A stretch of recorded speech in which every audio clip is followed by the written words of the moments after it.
Pues siguiendo con temas que atañen al conductismo radical, quería preguntarte, en primer lugar, que cómo contemplas la importancia que se le da dentro de la obra skinneriana al conductismo clásico para explicar cuestiones del comportamiento en contraposición un poco a la que se le da las explicaciones del condicionamiento operante.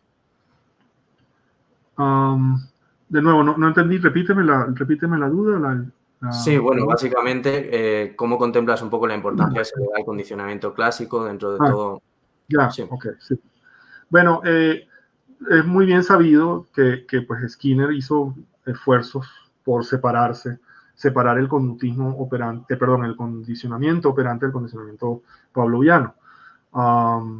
Y yo diría que pues, sí, dentro del estudio experimental y quizás teórico inclusive del condicionamiento operante, se le ha ido dando más importancia al condicionamiento pavloviano, definitivamente. Y en eso creo que ha cambiado para bien el análisis experimental de la conducta o la investigación experimental del condicionamiento operante, ¿no?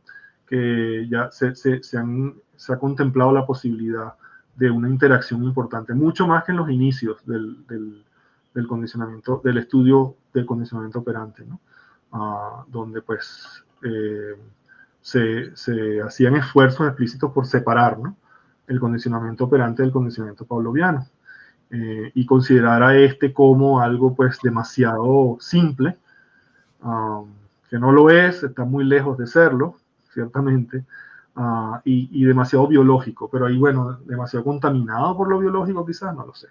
Pero en sus inicios uno lee entre líneas esta actitud de desdén hacia el condicionamiento pavloviano como algo pues que no merece la pena ser estudiado porque es demasiado simple, no es algo propio de la psicología, y volvemos otra vez con el rollo, ¿no? Bueno, entonces que debemos estudiarla en psicología, etcétera, ¿no? Pero yo creo que eso ha cambiado para bien en el estudio del condicionamiento operante y cada vez más se ha ido contemplando seriamente la posibilidad de que el condicionamiento pavloviano juegue un papel central en el condicionamiento operante. Y ha habido, de hecho, inclusive pues, propuestas muy específicas al respecto, ¿no? Y bueno, eso. Vale. Nos decían cuando anunciamos que te íbamos a entrevistar, una de las cuestiones que nos pidieron que te preguntáramos, que también es al final relacionado con lo que estamos abordando ahora, ¿qué opinas en general del seleccionismo skinneriano como modo de explotación de la conducta? Bueno, sí, ese es el tema que desarrollo en mi artículo Sí, revisionista sobre la noción de selección por reforzamiento, sí. que es un término quizás un poco más amplio para incluir, que fue como nuestro objetivo inicial cuando publicamos por primera vez nuestro modelo, ¿no?, que lo publicamos como un modelo seleccionista. Y yo en esa época, esto es a principios de los 90, yo en esa época estaba muy, digamos, interesado, por lo menos, y quizás comprometido con esa idea, ¿no?, skinneriana de la selección por consecuencia, ¿no?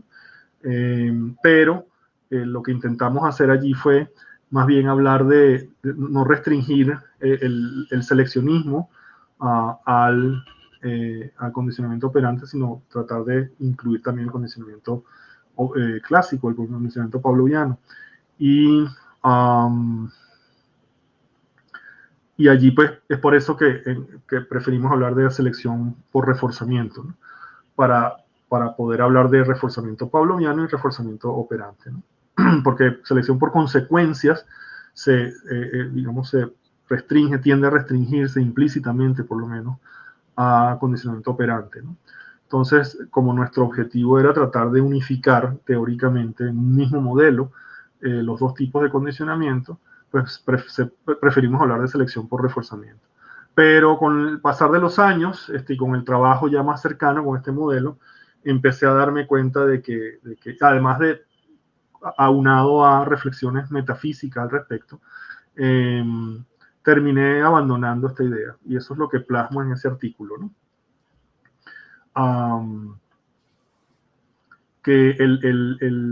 Y doy varias razones por las cuales pues abandono eventualmente esta idea del seleccionismo, ¿no? Y hay razones epistemológicas y doy razones metafísicas, ¿no? Una razón epistemológica muy importante es que aunque enmarcamos en su comienzo el modelo dentro de una perspectiva seleccionista, me di cuenta de que tanto la formulación del modelo como sus aplicaciones realmente no requerían ninguna forma de seleccionismo, ¿no? Pero yo me di cuenta de esto solo luego de trabajar, ¿no?, por años con el modelo. Y me di cuenta de repente, bueno, pero aquí yo no necesito realmente esta idea, ¿no?, de selección por reforzamiento. Y eso es una razón epistemológica para mí muy fuerte, pero bueno, por supuesto es muy local, ¿no?, porque se restringe a mi trabajo con este modelo particular, ¿no? Pero doy otras razones allí, y las razones, digamos, una razón metafísica muy importante es que la conducta no es un tipo de entidad del cual tenga sentido afirmar que se selecciona. Y la razón de ello es que la categoría ontológica propia de la conducta es la categoría de ocurrencias, que incluye eventos, estados, procesos. Entonces, dentro de esta categoría, los eventos, por ejemplo, no tiene sentido decir que se seleccionan, ¿no?, porque los eventos persisten en el tiempo de una manera muy diferente, ¿no?, de una manera que no permite eso,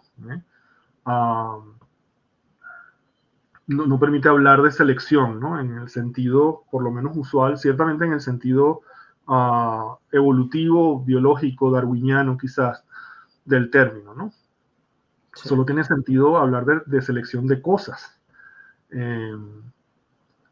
como por ejemplo los animales. Los animales o los organismos son cosas, o por lo menos esa es una interpretación muy tradicional, ¿no?, de lo que son, de la categoría ontológica propia de los organismos.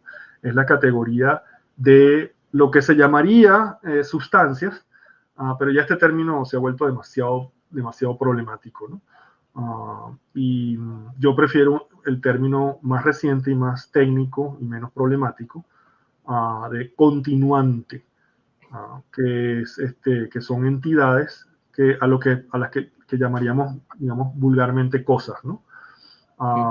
Que persisten en el tiempo de una manera muy diferente, que sí permite hablar de selección, porque hablar de selección implica un antes y un después.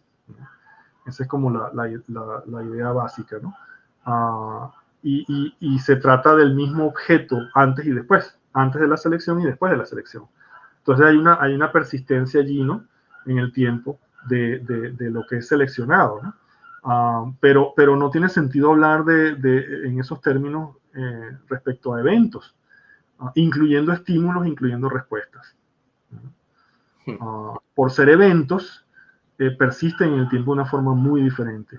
Tienen lo que se llama técnicamente partes temporales o fases. Y es por eso que es en ese sentido que las ocurrencias, eventos, estados, procesos, existen de manera incompleta en cualquier momento de su existencia. Y solo existen completamente cuando finalizan, pero cuando finalizan ya están en el pasado. Y no puedes hablar de seleccionar ese evento porque ese evento ocurrió, ¿no?